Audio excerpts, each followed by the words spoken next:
Bien, donc bonjour à tous. Je suis très heureuse, très émue aussi de venir vous parler ce soir de Marguerite Duras et de son enfance indo-chinoise. Je suis heureuse que vous soyez là et de vous aider à découvrir un peu davantage à la fois l'œuvre de Marguerite Duras, l'écriture de Marguerite Duras et surtout à quel point cette enfance indo-chinoise, dont parlait tout à l'heure Monsieur Girard, a été déterminante aussi bien au niveau de son œuvre qu'au niveau de son écriture. Avant de commencer, je voudrais remercier Madame Evan Nguyen Binh, conseillère culturelle à l'ambassade de France au Vietnam, Monsieur Patrick Girard, bien entendu, directeur délégué de l'Espace, les responsables de l'AUF, l'Agence universitaire de la francophonie, de la Maison des savoirs de Hue, ainsi que de l'Université de Hanoï et tout particulièrement Monsieur Tran Van Kong, directeur adjoint, comme il a été dit tout à l'heure, du département de français de l'Université d'Hanoï, sans qui cette conférence n'aurait certainement pas lieu. Je voudrais également remercier Madame Do Thi Minh Nguyet, attachée du livre ici même à l'Espace, sans qui, encore une fois, cette conférence n'aurait pas eu lieu. Donc j'avais effectivement intitulé cette conférence « Quelque chose d'inaltérable », l'enfance indo-chinoise ou vietnamienne de Marguerite Duras.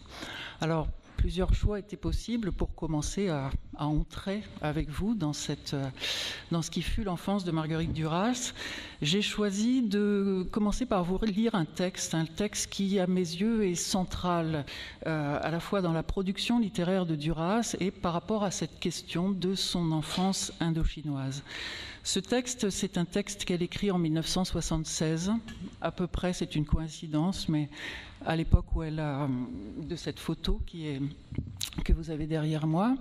On est donc au cœur même, je dirais, de la production littéraire de Duras. Et ce texte s'appelle « Les enfants maigres et jaunes ». Je ne vais pas faire un grand préambule pour vous lire ce texte. Je vais simplement motiver cette lecture. D'abord, pour moi, j'ai envie de vous faire entendre la langue de Duras, la voix de Duras, non pas sa voix réelle, mais sa voix littéraire, sa voix d'écriture. C'est la première raison.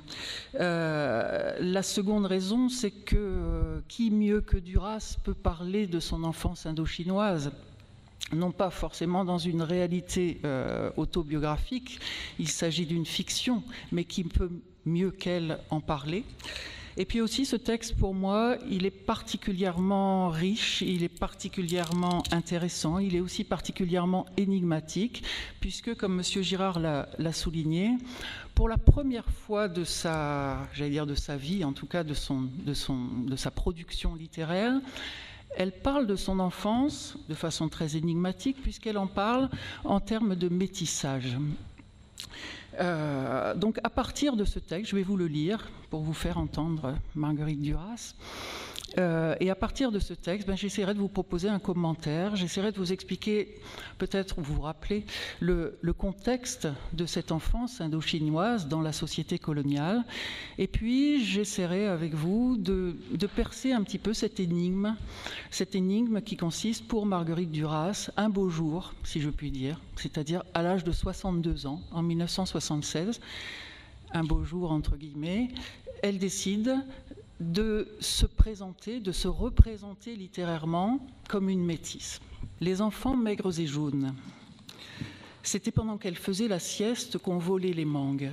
Pour elle, les mangues, certaines mangues trop vertes, étaient mortelles. Dans le gros noyau plat, parfois, logeait une bête noire qu'on pouvait avaler et qui, avalée, s'installait et rongeait l'intérieur du ventre. Elle faisait peur, la mère, et on la croyait. Le père était mort et la pauvreté, et ses 3 enfants qu'elle essayait d'élever. C'était la reine, pourvoyeuse de nourriture, d'amour, incontestée. Mais pour les mangues, non, elle était moins forte, et on désobéit. Et lorsqu'elle nous retrouve après la sieste dégoulinant du jus poisseux, elle nous bat. Mais on recommence, on a toujours recommencé. L'aîné des enfants est en Europe. Nous, les 2 plus jeunes, elle nous garde encore. Nous sommes des petits enfants maigres, mon frère et moi, des petits créoles, plus jaunes que blancs, inséparables. On est battus ensemble, sales petits anamites, elle dit. Elle est française, elle n'est pas née là-bas. Je dois avoir 8 ans. Je la regarde le soir dans la chambre. Elle est en chemise, elle marche dans la maison. Je regarde les poignets, les chevilles. Je ne dis rien, que c'est trop épais, que c'est différent. Je trouve qu'elle est différente. Ça pèse plus lourd, c'est plus volumineux. Et cette couleur rose de la chair. Mon seul parent, ce petit frère agile, si mince, aux yeux bridés, fou, silencieux, qui à 6 ans monte dans les manguiers géants et à 14 ans tue les panthères noires des rivières de la chaîne de l'éléphant. Enfant, que d'amour. Que d'amour pour toi, petit frère mort. Non, elle n'avait pas l'appétit forcené des mangues. Elle et nous, petits singes maigres, tandis qu'elle dort dans le silence fabuleux des siestes, on se remplit le ventre d'une autre race que la sienne, elle, notre mère. Et ainsi, on devient des anamites, toi et moi. Elle désespère de nous faire manger du pain. Elle n'aime que le riz. Pardon, on n'aime que le riz. On parle la langue étrangère. On est pieds nus. Elle est trop vieille. Elle ne peut plus entrer dans la langue étrangère. Nous, on ne l'a même pas apprise. Elle porte des chaussures. Et elle, une fois, elle attrape une insolation parce qu'elle n'a pas mis son chapeau et elle délire, elle hurle qu'elle veut retourner vers le nord du monde, dans le blé, le lait cru, le froid, vers cette famille d'agriculteurs, vers Frévent, Pas-de-Calais, qu'elle a abandonné. Et nous, toi et moi, dans la pénombre de la salle à manger coloniale, on la regarde qui crie et pleure, ce corps abondant, rose et rouge, cette santé rouge. Comment est-elle notre mère ? Comment est-ce possible, mère de nous, nous si maigres, de peau jaune, que le soleil ignore, nous, juifs? Je me souviens, l'insolation, c'est à Phnom Penh. Je regarde cette femme 2 fois étrange, 2 fois étrangère. Le souvenir est précis, sans doute décisif. Oui, mais l'interrogation s'intègre et circule dans le sang. Elle deviendra d'ailleurs extérieure. Plus tard, lorsque nous avons 15 ans, on nous demande « Êtes-vous bien les enfants de votre père? Regardez-vous, vous êtes des métis ?» Jamais nous n'avons répondu. Pas de problème. On sait que ma mère a été fidèle et que le métissage vient d'ailleurs. Cet ailleurs est sans fin. Notre appartenance indicible à la terre des mangues, à l'eau noire du sud, des plaines Hari, c'est le détail. On sait ça. On se tient dans la profondeur muette de l'enfance, profondeur doublée, ici bien sûr, de l'étonnement des autres qui nous regardent. Quand on est plus grand, ensuite, on nous dit « Réfléchissez bien, cherchez bien, votre mère vous a-t-elle dit où était votre père lorsqu'elle vous attendait ? N'était-il pas en cure, c'est le père, pardonnez-moi, n'était-il pas en cure à Plombières, en France ? Jamais nous n'avons réfléchi. On sait que la mère a été fidèle au père et qu'il s'agit d'autre chose qui ne peut pas leur être dit. Je le sais encore, je ne sais rien. On nous dit, est-ce que ça n'est pas la nourriture et le soleil, la nourriture qui jaunit la peau, le soleil qui bride les yeux ? Non, les savants sont formels, ça n'existe pas, répondent les gens avertis. Nous, on ne se pose pas des questions. Comme à 6 ans, on ne se regarde pas. On est le même corps étranger, ensemble, soudés, fait de riz, de mangue désobéis, de poissons de vase, de ces saloperies colériques interdites par elle. La seule chose claire, évidente, on n'est pas les enfants qu'elle a souhaités. Un jour, elle nous dit « J'ai acheté des pommes, fruits de la France, vous êtes français, il faut manger des pommes. » On essaie, on recrache. Elle crie, on dit qu'on s'étouffe, que ça c'est du coton, qu'il n'y a pas de jus, que ça ne s'avale pas, elle abandonne. La viande, on recrache aussi. On n'aime que la chair du poisson d'eau douce cuite à la saumure, au gnoc mam. On n'aime que le riz, la fadeur sublime à parfum de codonnade du riz cargo, les soupes maigres des marchands ambulants du Mékong. Quand on passe les bacs, ma mère nous achète de ces soupes au canard la nuit, sur les sampans, les feux de charbon de bois sous les marmites de terre. Tout le fleuve est parfumé par le feu et les herbes bouillies.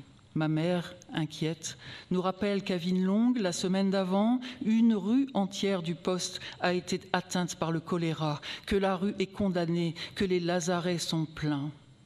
Nous, on dévore, sourds, sevrés. Bien, j'ai toujours beaucoup d'émotions à lire ce texte parce que c'est un texte qui me touche énormément, que j'aime énormément. Alors, ce qui fait l'originalité de ce texte,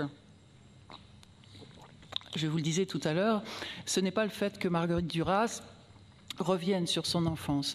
Elle a déjà beaucoup parlé dans cette période des années 70-80, je ne vais pas rentrer dans le détail, elle revient, elle parle volontiers de son enfance, mais ce qui est beaucoup plus original, c'est que, comme je vous le disais encore tout à l'heure, à l'âge de 62 ans, pour la première fois, elle verbalise d'une certaine manière sa problématique identificatoire en termes de métissage, hein, et elle présente donc elle se présente elle-même et son petit frère comme des métisses plus jaunes que blancs. Je signale que tout à l'avenir dans cette conférence, je reprendrai les adjectifs jaune et blanc comme Marguerite Duras le fait et sans aucune connotation péjorative. Avant d'entrer dans ce texte, je voudrais aussi insister sur le fait que ce texte c'est une création littéraire, c'est-à-dire que ce qui nous est dit dans ce texte, ce n'est pas la réalité biologique ou la réalité historique de ce qu'a réellement vécu la petite Marguerite Donadieu, tel était son nom. Ça, c'est beaucoup plus... il est beaucoup plus incertain d'en parler. Ce qui m'intéresse, c'est de réfléchir à ce fantasme de métissage tel qu'il apparaît dans le désir, dans la psyché de Marguerite Duras à cette époque, à l'âge de 62 ans. Autrement dit, s'il y a une vérité de ce texte, ce n'est pas une vérité qui concerne l'enfance réelle de Marguerite Duras, mais c'est une vérité qui concerne cet auteur en 1976, quand elle est, comme dirais-je, rattrapée par son passé indo-chinois. Alors, quelques très rapides rappels biographiques. Donc, comme le disait M. Girard, Marguerite Duras, Marguerite Donadieu, née en 1914, le 4 avril précisément, de deux parents français, donc venus enseigner en Indochine. Son père, Henri Donadieu, est professeur de mathématiques et sa mère, Marie Donadieu, est institutrice. Et c'est très intéressant, tous les deux enseignent dans des établissements indigènes, très important. Donc, Marguerite Duras n'est pas biologiquement métisse, même si la conséquence n'est pas absolument directe par rapport à ce que je viens de dire, mais je pense que là n'est pas du tout la question. Donc la famille vivra à Saïgon pendant 4 ans, de 1914 à 1917. Ensuite, bien au gré des postes de ses parents, la petite Marguerite donc vivra ensuite à Hanoï. Le père meurt de ce qu'on appelait à l'époque, et j'en reparlerai tout à l'heure, d'une maladie infectieuse, d'une maladie indigène. J'y reviendrai tout à l'heure, en 1921. La petite a l'âge de 7 ans. Puis à partir de 1924, la famille, donc réduite, le père est décédé, il ne reste plus que la mère et ses deux autres fils. La famille s'installe à Vinelongue pendant 4 ans, puis à Sadek. Donc on revient dans la partie sud du Vietnam, on revient dans le delta du Mékong. C'est l'époque qui a été racontée dans Barrage contre le Pacifique. C'est l'époque où Madame Donadieu se fait littéralement spolier par les agents du cadastre dans la région de Prenop, donc au Cambodge actuel. Elle achète une terre, et cette terre, pour en faire donc du riz, pour cultiver le riz, et cette terre sera régulièrement inondée par rien moins que le Pacifique, d'où le titre du roman, donc Barrage contre le Pacifique. À l'âge de 15 ans, Marguerite Duras donc, viendra à Saïgon, sera scolarisée au lycée Chaslou-Loba. Je passe sur un certain nombre de détails, et ce qui est très important, c'est qu'en 1933, donc à l'âge de 19 ans, une fois qu'elle a eu son baccalauréat, métissée, si je puis dire, de Français et de Vietnamiens. Elle va revenir absolument définitivement en France, c'est-à-dire qu'elle va effectuer une coupure radicale et elle va très certainement, sans entrer trop dans les détails, et elle l'a dit d'ailleurs, tenter de refouler cette part jaune, je mets les guillemets, cette part jaune d'elle-même, cette enfance vietnamienne qui a été la sienne. Elle va tenter de la barrer, elle va tenter de l'oublier, elle va tenter de la refouler. Et cette enfance refera surface, reviendra aussi bien dans son écriture que dans ses propres témoignages. Alors, toujours en référence au texte que je viens de vous lire, je vous propose donc d'éclairer ce que peut représenter la condition du métis dans la société coloniale des années 20, dont il est a priori question dans ce texte, puisque Marguerite Duras donc, est née en 1914. Le métis n'a pas de place au sens sur l'échiquier social de la société coloniale. Le métis n'a pas de place, c'est-à-dire que soit les cases sont jaunes, soit les cases sont blanches. Le métis serait certainement, et beaucoup de témoignages reviennent sur cette idée, le métis c'est peut-être l'incarnation vivante de l'échec de la société coloniale à justement marquer des ségrégations, séparer les jaunes, toujours avec des guillemets, des blancs. C'est le travail, je vais y revenir, c'est ce à quoi toujours s'est appliqué, je dirais, se sont appliquées, je dirais, les institutions coloniales. Donc le métis dans cette société, c'est le tiers à exclure, c'est celui qui n'a pas sa place. Et ça me semble très important pour essayer, avec vous, eh bien, d'approcher quelques raisons de cette identification métisse de Marguerite Duras. Alors pourquoi cette identification métisse? Dans la mesure où il est bien clair que Marguerite Duras est blanche, fille de colons, et que a priori il n'y a pas de métissage entre guillemets possible. Ceci dit, plusieurs facteurs ont rendu extrêmement caduque, extrêmement intenable justement la position sociale de Madame Donadieu, la mère, et de ses enfants. D'abord parce que j'ai parlé tout à l'heure de cet appauvrissement, et celui-là il est réel, appauvrissement de la famille dû justement à cette spoliation dont je parlais tout à l'heure.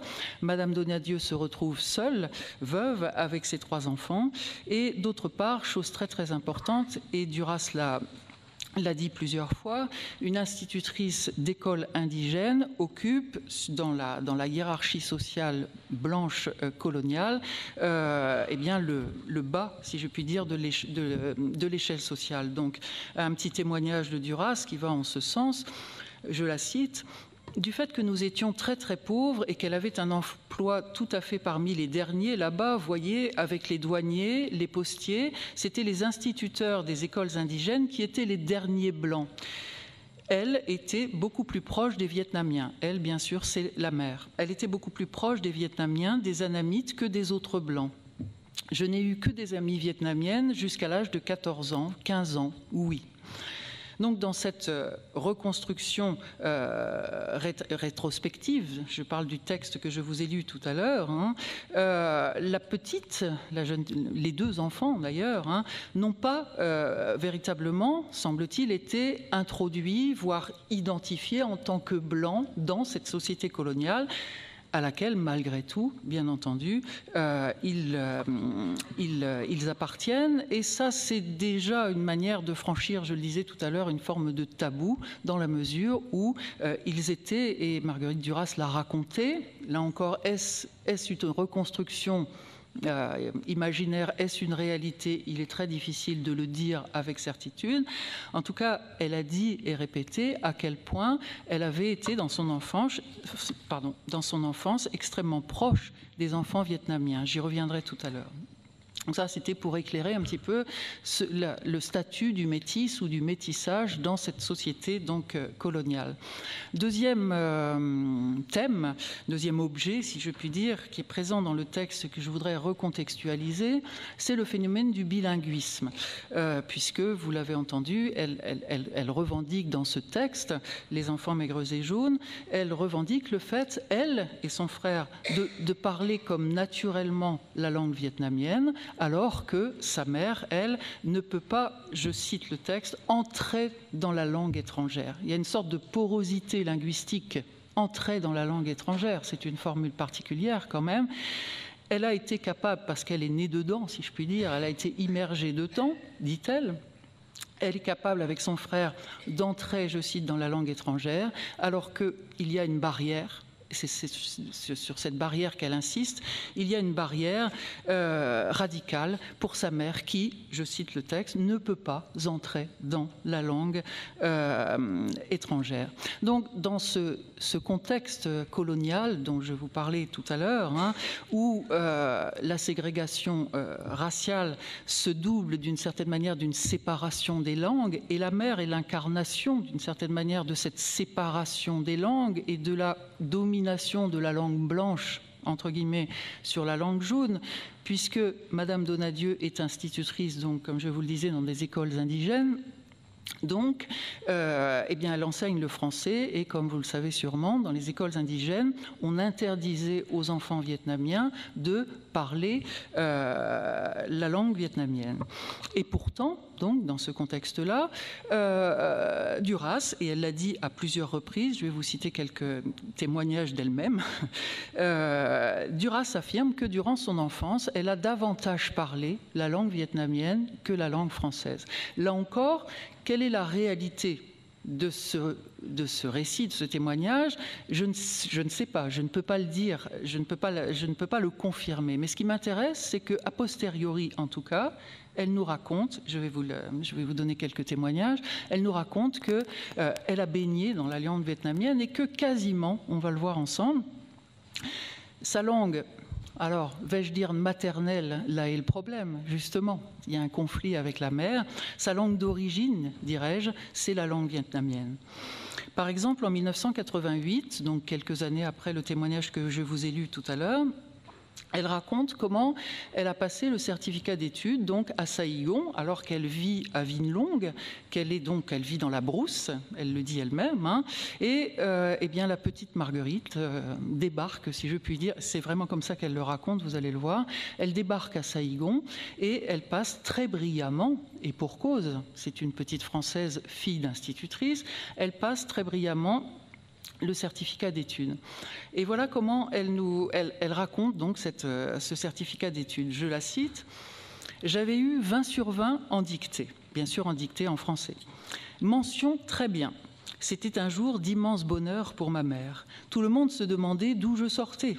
Je me souviens, on montrait la petite au bout du banc. D'où venait-elle ? Elle venait de la brousse, où, pendant 4 ans, je n'avais parlé que le vietnamien. J'avais peur, c'était à Saigon. Le certificat se passait dans un grand collège vide. C'était la première fois que je voyais tellement de blancs. » C'est très étonnant. Elle nous parle comme si elle était, elle, une Vietnamienne et qu'elle avait été introduite dans le cercle blanc de l'institution et de l'enseignement français. Est-ce la vérité? Est-ce une fiction? Je n'en sais rien. En tout cas, c'est ce qu'elle nous raconte d'elle-même. C'est comme ça qu'elle nous parle d'elle-même dans cette période donc postérieure aux années 70. Et puis, dans un autre témoignage, elle déclare, je la cite encore, « Ma mère a surtout été une institutrice.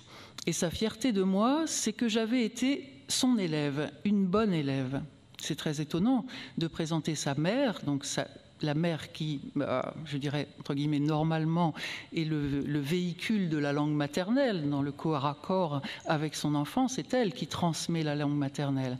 Or, dans ce témoignage, toujours des années 80, eh bien, d'une certaine manière, elle refuse à sa mère le fait qu'elle lui ait transmis une langue maternelle et elle ne retient de sa mère et du rôle de sa mère que son rôle d'institutrice, celle qui impose le français, celle qui impose de parler français, comme si, et c'est bien ce qu'elle avait dit, comme si pour Duras, je dis bien comme si, pour Duras, le français avait été une sorte de langue étrangère qu'elle avait très bien apprise avec une institutrice certes maternelle, mais une institutrice qui lui aurait enseigné le français, et comme si sa langue, alors je ne vais pas dire maternelle, je ne peux pas dire maternelle, je vais donc dire sa langue d'origine, sa langue j'ai pas envie de dire de cœur, j'ai envie de dire de corps, une sorte de corps à corps, comme ça qu'elle aurait vécu avec la langue vietnamienne, en tout cas comme si sa langue eût été donc la langue vietnamienne, celle des berceuses,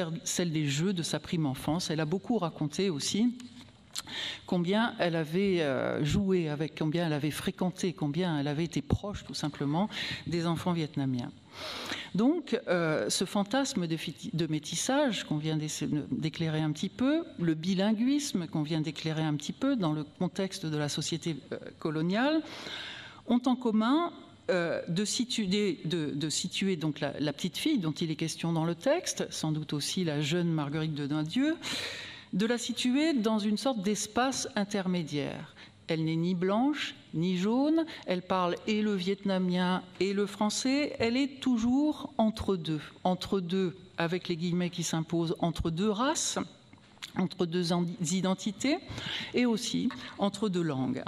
Et ce qui est très très important évidemment dans une société coloniale qui justement, j'ai envie de dire, interdit l'entre-deux. L'entre-deux est difficile à penser et en tout cas est proprement interdit. Comme je le disais tout à l'heure, les cases de l'échiquier social sont ou blanches ou jaunes. Et de la même façon, je le disais tout à l'heure, à l'école de Madame Donadieu et à l'école indigène, on parle uniquement le français, j'ai envie de dire, contre le vietnamien. Il y a évidemment une dimension conflictuelle. Alors revenons, continuons et rapprochons-nous du texte de tout à l'heure et revenons donc à ce récit, cette construction. Moi je pense que c'est une construction bien sûr fantasmatique, cette construction de ce fantasme, comme je le disais, de métissage. Il est très énigmatique, voire aporétique, c'est-à-dire c'est une aporie, c'est un contresens, ça ne va pas de soi. Il y a quelque chose qui, entre guillemets, cloche et qui fait énigme. Dans la mesure où, on l'a entendu tout à l'heure, la petite fille dont il est question et son petit frère ne se reconnaît pas, elle le dit à plusieurs reprises, dans le corps de sa mère. Il est trop charnu, il est rose, elle éprouve une sorte quasiment de, je cite, ce corps abondant, rose et rouge, cette santé rouge. Il y a une forme presque de dégoût à l'égard de ce corps maternel. Comment est-elle notre mère? Comment est-ce possible, mère de nous si maigres, de peau jaune, que le soleil ignore, nous, juifs. Deuxième donnée, si je puis dire, donc elle ne se reconnaît pas dans sa mère, et deuxièmement, elle réitère le fait que son corps et celui de son petit frère ont les caractéristiques de la race jaune, c'est-à-dire les yeux bridés et c'est-à-dire, dans le texte bien entendu, la peau jaune. Donc la conclusion, entre guillemets, naturelle, biologique d'une certaine manière, ou logique de ces deux données, je ne reconnais pas ma mère et mon corps est un corps qui a les caractéristiques du corps vietnamien ou du corps jaune entre guillemets, je reprends encore une fois l'adjectif de Marguerite Duras, la conclusion naturelle, bien évidemment, ce serait que la mère aurait fauté, la mère aurait été infidèle. Or, Duras refuse, on l'a bien vu à 2 reprises dans le texte, cette possibilité et elle fonde son fantasme de métissage sur une énigme qu'elle revendique. Le métissage, dit-elle, vient d'ailleurs. Formule magnifique, le métissage vient d'ailleurs, aussi magnifique bien entendu que énigmatique, incertaine, c'est le moins qu'on puisse dire. Je ne vais pas relire le texte. Donc, au lieu d'une conclusion que je qualifierais de réaliste, qui circonscrirait finalement le fantasme en identifiant, ou en tout cas en donnant la place à un père, entre guillemets, jaune, bon, elle circonscrirait moyennement ou partiellement dans la mesure où ce père resterait un inconnu. Au lieu de cela, Marguerite Duras, je dirais, ouvre son texte, ouvre l'imaginaire, aussi bien le sien que le nôtre, puisque ce texte, je ne l'ai pas dit, c'est un article qu'elle publie dans une revue en 1976, donc qui est destiné à des lecteurs. Elle ouvre notre imaginaire et le sien sur un inconnu absolument total. Je reprends la formule de Marguerite Duras, le métissage vient d'ailleurs et cet ailleurs ne peut pas être dit. Voilà, donc je vous demande là juste de retenir, parce que j'en reparlerai tout à l'heure, cette formule d'ouvrir à l'inconnu. Elle ouvre son identité d'une certaine manière à l'inconnu. Bien, alors on va essayer ensemble d'éclairer un petit peu davantage, eh bien, cette énigme, c'est-à-dire d'où vient finalement ce métissage. Quand je dis finalement, je n'aurai pas la réponse. Hein. Évidemment que je n'aurai pas la réponse, mais on peut avancer davantage. Et nous intéresser à ce qui m'apparaît être dans ce texte une sorte de personnage principal, essentiel en tout cas de ce scénario fantasmatique. C'est celle, si je puis dire, qu'elle appelle la bête noire. Qui est tout à fait, donc qui se loge dans le noyau des mangues, hein, et qui est, on l'a compris aux yeux des enfants, maigres et jaunes, à la fois infiniment désirable. Elle parle de l'appétit forcené des mangues, forcené, c'est-à-dire hors de tout sens commun. C'est fou, c'est fou. Hein. Cette bête noire, donc disais-je, elle est infiniment désirable et elle est autant désirable qu'elle est redoutable, parce qu'elle donne la mort, parce qu'elle est mortelle. C'est le leitmotiv de la mer. Mais pour les mangues, non, elle était moins forte. Je reviens au texte, c'est la mer, bien sûr, dont il est question. Et on désobéit. Et lorsqu'elle nous retrouve après la sieste, dégoulinant du jus poisseux, elle nous bat, mais on recommence. On a toujours recommencé. Et un petit peu plus loin, je vous cite à nouveau le texte. Non, elle n'avait pas l'appétit forcené des mangues. Et nous, petits singes maigres, tandis qu'elle dort dans le silence fabuleux des siestes, on se remplit le ventre d'une autre race que la sienne, elle, notre mère. J'insiste sur cette figure, cette image extraordinaire. On se remplit le ventre d'une autre race que la sienne, elle, notre mère.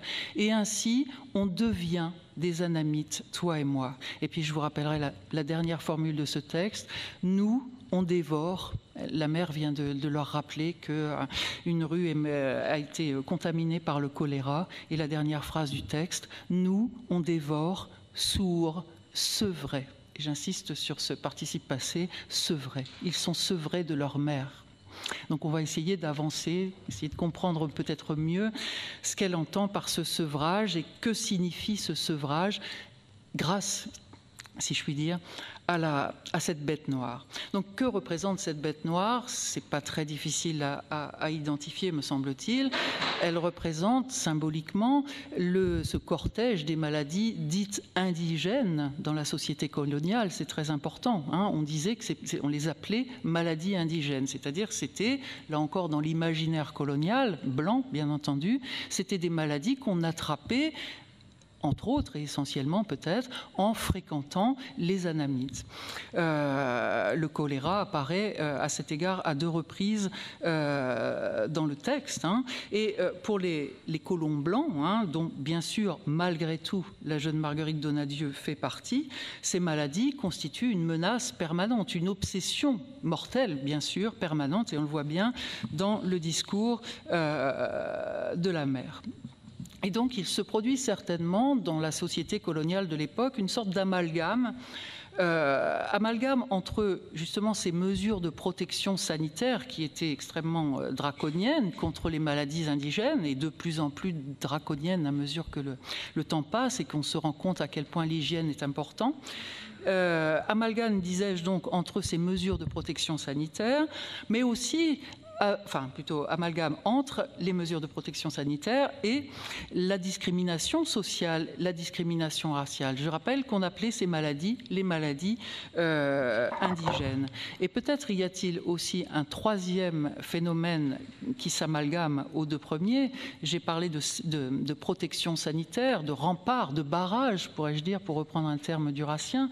J'ai parlé de discrimination sociale et raciale, mais je pourrais aussi peut-être parler de barrage linguistique, de ségrégation linguistique, j'en parlais tout à l'heure, dans la mesure où la langue blanche est évidemment donnée comme prédominante et comme passant avant, c'est le moins que je puisse dire, passant avant la langue jaune. Et dans les trois cas, avec les trois éléments de cet amalgame dont je viens de parler, il s'agit toujours en tout cas dans l'imaginaire colonial, il s'agit toujours de lutter contre un seul et même fléau, qui est le fléau de la contamination, finalement. Hein.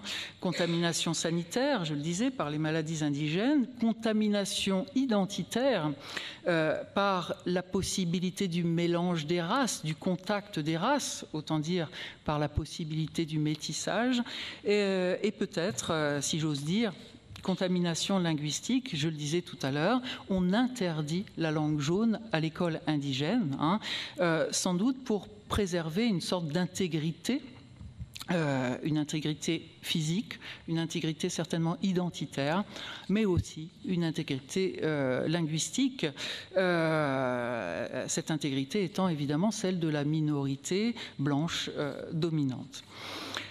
Alors, je poursuis dans cette investigation sur la symbolique ou le sens de cette bête noire, qu'est-ce qu'elle recouvre au-delà de ces maladies indigènes dont je parlais tout à l'heure. Je l'ai dit tout à l'heure, Monsieur Donadieu, donc le père, est mort lui-même de dysenterie amibienne, pour être précis, et puis aussi précise, et également d'un paludisme chronique. Il est mort de la maladie indigène, ce père. C'est très important, je pense, symboliquement, de la même façon que, je ne vais pas rentrer dans le détail, celui qu'elle appelle souvent le petit frère, qui était en fait son frère aîné, enfin le second dans la fratrie, de même que lui, mourra en 1942, lui aussi, d'une maladie infectieuse. Donc il y a une sorte d'amalgame là aussi, enfin de parallèle qu'on peut établir dans cette Indochine donc des premières décennies du XXe siècle, aussi bien que dans l'histoire de la petite Marguerite. La bête noire dont il est question dans ce texte, c'est l'incarnation, me semble-t-il, fantasmatique de quelque chose, d'un objet qui serait agent de déliaison. C'est ce qui sépare. La bête noire sépare les colons blancs des populations indigènes, elle sépare la petite, donc ça c'est au sens social du terme, au sens familial du terme, elle sépare la petite fille de 7 ans de son père qui décède, et plus tard, la jeune femme, en 1942, Duras aura 28 ans, la sépare donc définitivement de son frère adoré, celui qu'elle appelait le petit frère. Dans ces conditions, l'énigme reste très entière, si je puis dire. Comment comprendre, donc, cette bête noire est infiniment redoutable, on l'a vu, comment comprendre qu'elle soit, par ailleurs, aussi désirable, puisque ces enfants ont l'appétit forcené des mangues, ils ne peuvent pas s'empêcher de manger et de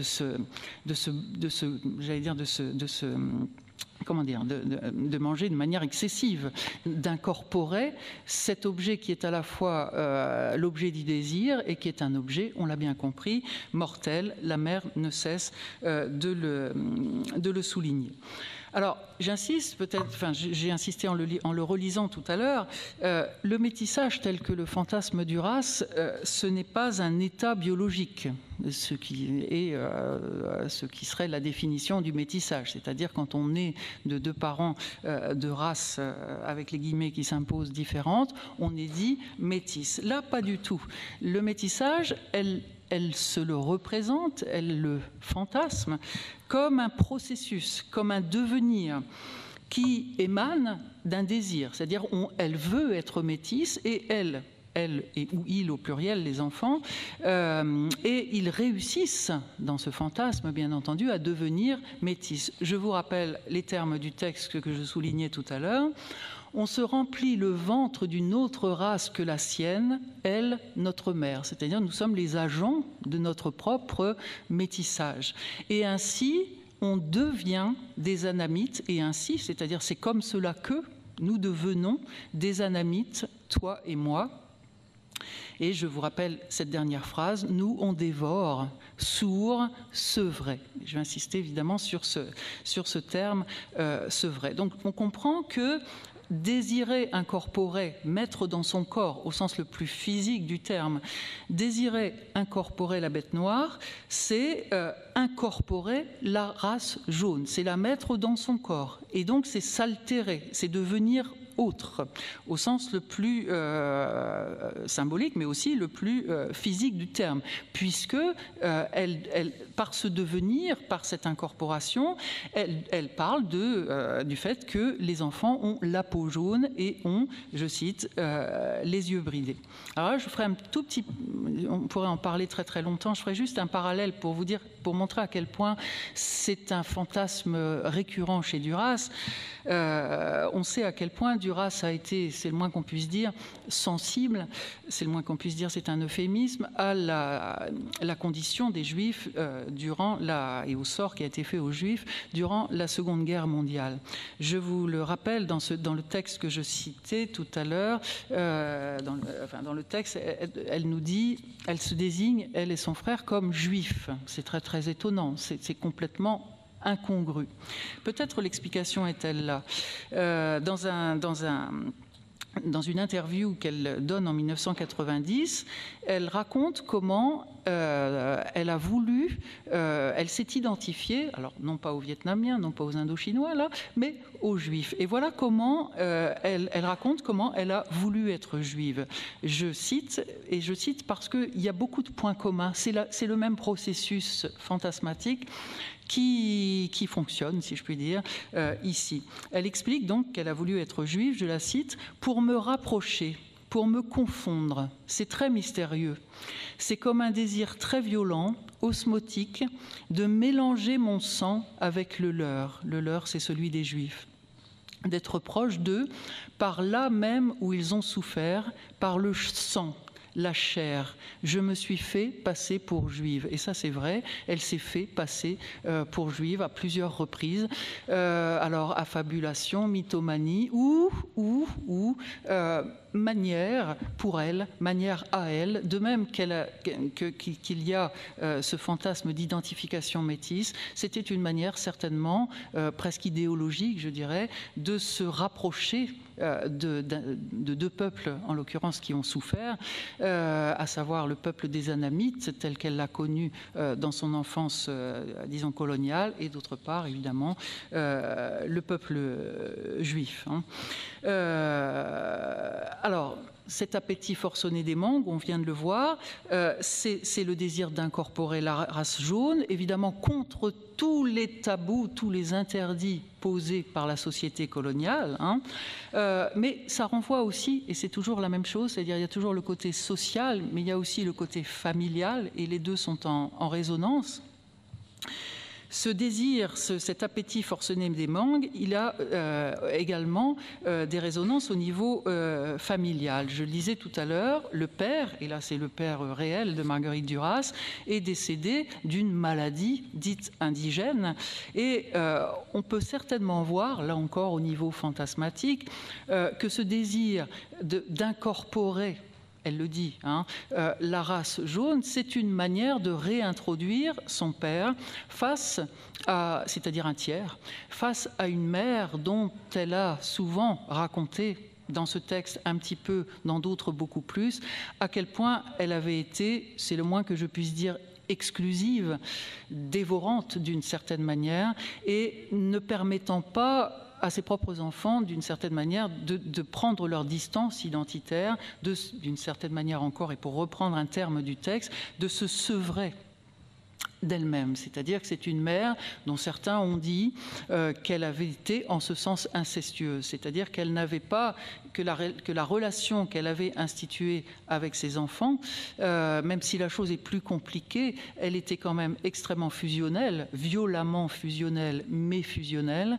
et sans doute ce fantasme donc d'incorporation de la race jaune à travers la bête noire, c'est certainement une manière de réintroduire le père, non pas justement un père jaune, c'est-à-dire selon un métissage biologique, mais un père fantasmé, celui qui peut-être, enfin c'est pas peut-être, celui qui est mort précisément de la maladie indigène. Les termes sont très forts dans le texte, vous l'avez sûrement remarqué, hein.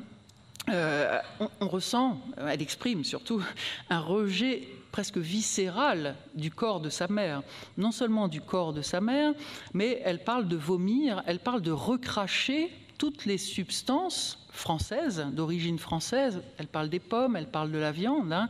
Il s'agit de vomir, dit-elle, de recracher tout ce que peut donner à manger, si je puis dire, la mère. Hein. Et vouloir, contre la mère, incorporer, je reprends le terme, la bête noire, c'est vraiment s'arracher, c'est se sevrer, elle le dit elle-même, de ce corps abondant. Et d'une certaine manière, c'est devenir autre, je le disais tout à l'heure, c'est-à-dire devenir elle-même. C'est-à-dire que, bien sûr, elle n'est pas métisse au sens biologique du terme, mais dans son identification, dans son vécu intérieur, elle est dans cet entre-deux dont je parlais tout à l'heure. Elle est une blanche, bien sûr, sur l'échiquier colonial, mais en même temps, elle a tellement été en osmose avec le peuple annamite, indigène, que je crois que son identification profonde, qu'elle a refoulée pendant bien des années, une fois qu'elle est revenue en France, son identité profonde, son identification plus exactement profonde, est une identification blanche et jaune. Le problème étant qu'elle n'est ni blanche ni jaune. J'y reviendrai tout à l'heure. Bien, et de la même façon, donc, parler la langue étrangère, j'y reviens et je reviens au texte, hein, je recite le texte, on parle la langue étrangère, on est pieds nus, elle, la mère bien entendu, elle est trop vieille, elle ne peut plus entrer dans la langue étrangère. Nous, on ne l'a même pas apprise. Donc, de la même façon que introduire dans un père jaune, enfin, le fantasme de métissage permet d'instituer une sorte de barrière avec le corps maternel et de se penser autre et de penser son identité à la fois jaune et blanche. De la même façon, il y a une barrière linguistique, elle le dit très bien, elle ne peut pas entrer dans, c'est presque une question de territoire, de même qu'elle se sépare du corps maternel, elle parle de sevrage, c'est très physique cela. De la même façon donc, elle établit, fantasmatiquement bien entendu, un rempart protecteur face à cette mère, et ce rempart, il est linguistique. Elle peut parler, elle parle naturellement, on ne l'a même pas apprise, elle parle naturellement, elle parle comme elle respire, elle parle cette langue d'origine que sa mère ne peut pas parler. Et c'est cette liberté, certainement énonciative, qui lui permet, là encore dans le fantasme postérieur, dans la réalité de ce qui s'est passé, je n'en sais rien, bien entendu. En tout cas, dans le fantasme tel qu'elle le raconte postérieurement, c'est une manière d'échapper à l'emprise de la mère et de se trouver, de trouver son identité. Et cette identité, elle est métisse en ce sens qu'elle est à la fois jaune et blanche. Elle est entre le vietnamien et le français. C'est donc une manière, Monsieur Girard en parlait tout à l'heure, eh bien de penser et de fantasmer ce qui fait certainement le fondement de l'œuvre et de l'écriture de Duras, mais aussi le fondement de sa personnalité et de son histoire, c'est-à-dire son biculturalisme, mais aussi son bilinguisme, puisqu'elle est écrivaine. Bien, donc cette double appartenance dont je viens de parler, elle est à la fois jaune et blanche, elle parle à la fois le vietnamien et le français. on l'aura bien compris, n'est pas harmonieuse. Il ne s'agit pas d'un métissage du type et où tout à coup on se trouve enrichi d'une double appartenance. Bien au contraire, on est plus certainement dans le ni. Je ne suis ni blanche ni jaune, je ne sais pas où me situer et c'est une douleur profonde. Je parle à la fois le vietnamien et le français, et en même temps je ne peux pas parler ensemble le vietnamien et le français. Certainement que cette identité, encore une fois métisse, a été vécue extrêmement douloureusement par Marguerite Duras. Il ne faut pas idéaliser, loin s'en faut. Je vous cite un autre témoignage de Marguerite Duras qui date de 1977, donc un an après le texte que je vous ai cité tout à l'heure, dans lequel elle revient justement sur cette incertitude identitaire qui est la sienne. Et j'ai presque envie de dire son incompatibilité identitaire. Vous allez comprendre. On était plus des Vietnamiens, vous voyez, que des Français. C'est ça que je découvre maintenant. Maintenant, c'est-à-dire en 1977, elle a 63 ans.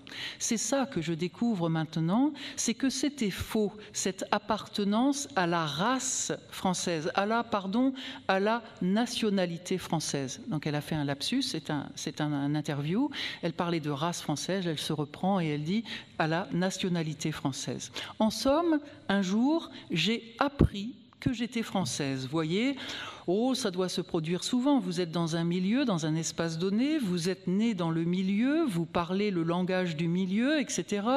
Les premiers jeux étaient des jeux d'enfants vietnamiens, avec des enfants vietnamiens, et puis on vous apprend que vous n'êtes pas vietnamien et qu'il faut cesser de voir des petits Vietnamiens parce que ce n'est pas des Français. C'est très tard que je me suis aperçu de ça, peut-être maintenant, 1977 donc, peut-être maintenant, voyez-vous. Alors, c'est très étonnant ce texte, parce que il semblerait, si on l'écoute, si on la croit, si je puis dire, on a l'impression qu'il y a eu une sorte de rupture radicale et que d'un jour à l'autre, presque d'un instant à l'autre, elle a découvert à la fois que son appartenance française était fallacieuse, était trompeuse, n'était pas réelle, et qu'il y avait une sorte d'incompatibilité en elle-même entre cette part jaune, cette part vietnamienne d'elle-même et cette part blanche. Bon, dans la réalité, je pense que ça ne s'est pas passé comme cela. Ça me paraît tout à fait évident. C'est-à-dire que je pense au contraire que la petite Marguerite Donadieu, elle a vécu en permanence dans ce tiraillement entre ces deux identités. Mais il me semble que ce texte est intéressant parce que peut-être nous renvoie-t-il à ce qui a été très très violent dans l'histoire de Marguerite Duras, c'est-à-dire la coupure absolument radicale qui a eu lieu en 1933. Donc en 1933, je vous le disais tout à l'heure, elle vient de passer son bac à Saïgon et donc elle va partir définitivement, j'insiste là-dessus, en France pour poursuivre ses études, en l'occurrence des études de droit qu'elle ne poursuivra pas très longtemps. Et c'est une coupure absolument radicale. J'insiste là-dessus, c'est-à-dire qu'elle ne reviendra pas au Vietnam.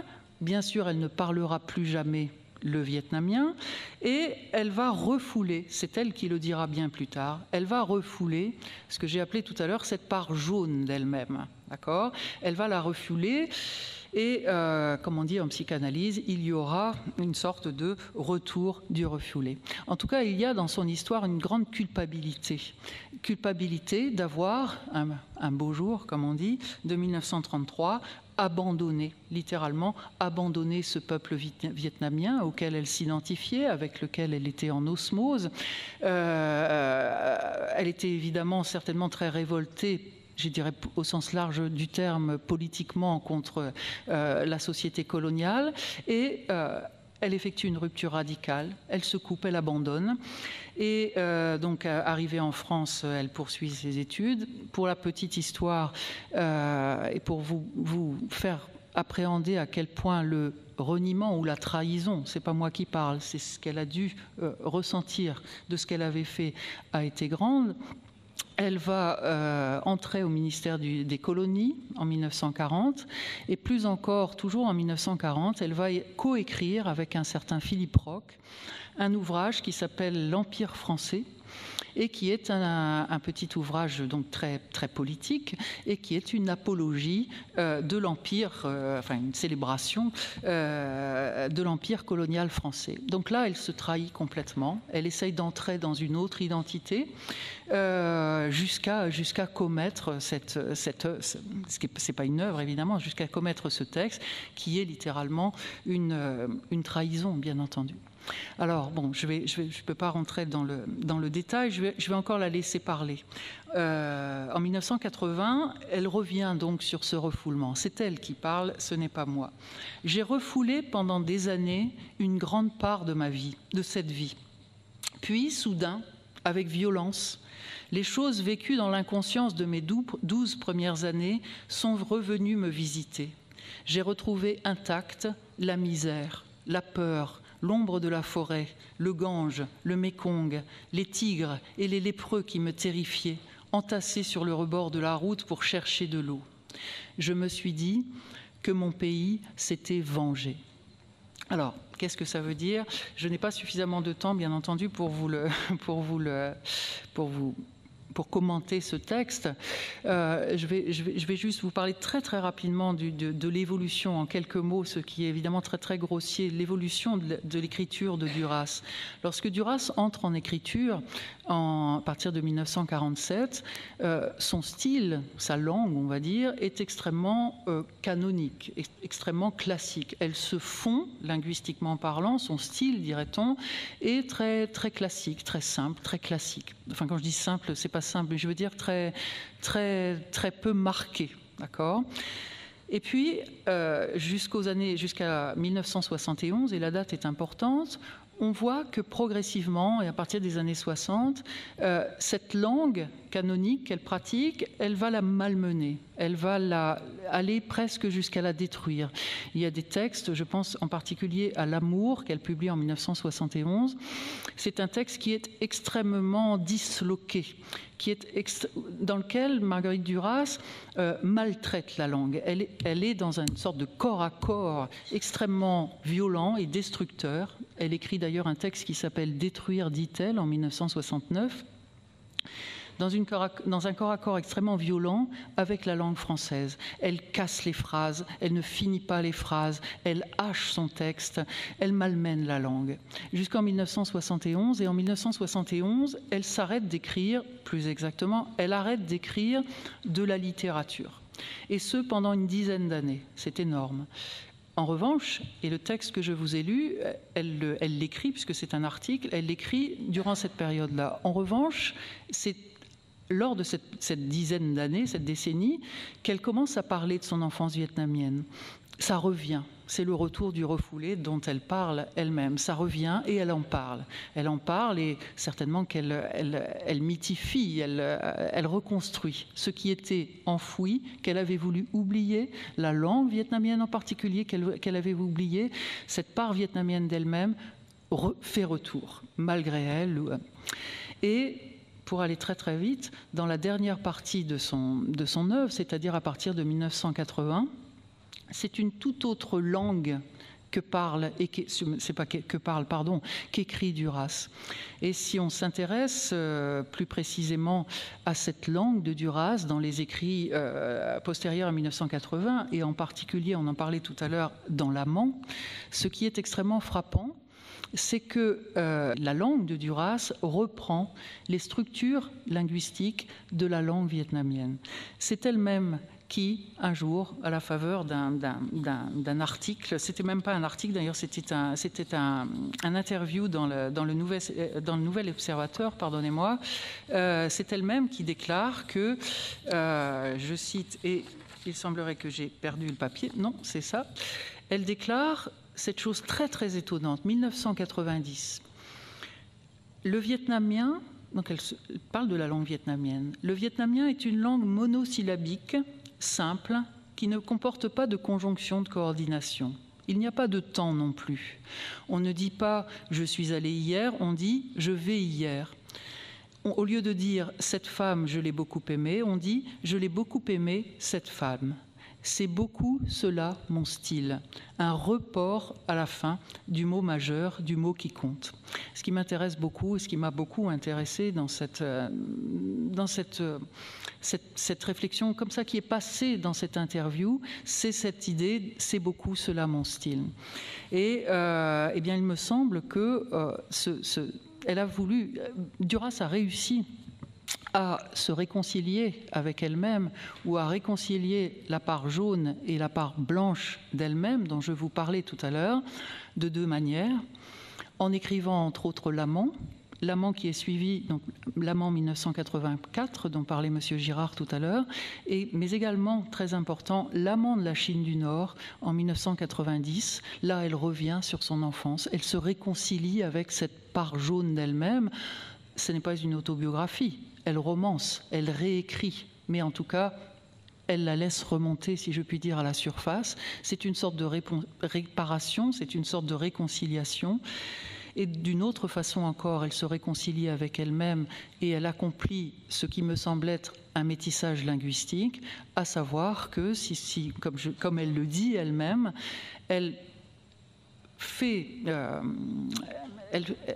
venir à la surface de sa langue française, car elle écrit bien sûr en français. Il n'y a pas de mot vietnamien dans la langue de Duras, bien entendu, mais elle laisse monter à la surface, si je puis dire, de sa langue, les structures syntaxiques, les modalités d'expression, les modalités structurelles d'expression de la langue vietnamienne. En ce sens, bien sûr, elle n'est pas métisse au sens biologique du terme, mais elle accomplit ce métissage dans son écriture. C'est ce que je pourrais vous montrer évidemment beaucoup plus précisément si on avait le temps. Et je vais terminer en lui redonnant une dernière fois la parole. Et peut-être que ces deux citations prendront sens à vos oreilles davantage, même parce que nous avons fait ce parcours. En 1990, elle déclare « L'écrit vient d'ailleurs ». D'une autre région que celle de la parole orale, c'est une parole d'une autre personne qui, elle, ne parle pas. Formule magnifique, énigmatique. L'écrit, c'est une parole d'une autre personne qui, elle, ne parle pas. Toujours cette idée d'une personne double. Peut-être que cette autre personne, c'est la personne jaune, entre guillemets, qu'elle était. Et enfin, une autre citation, et c'est elle qui aura le dernier mot, je vous le promets. Quand j'écris, il y a quelque chose en moi qui cesse de fonctionner, quelque chose qui devient silencieux.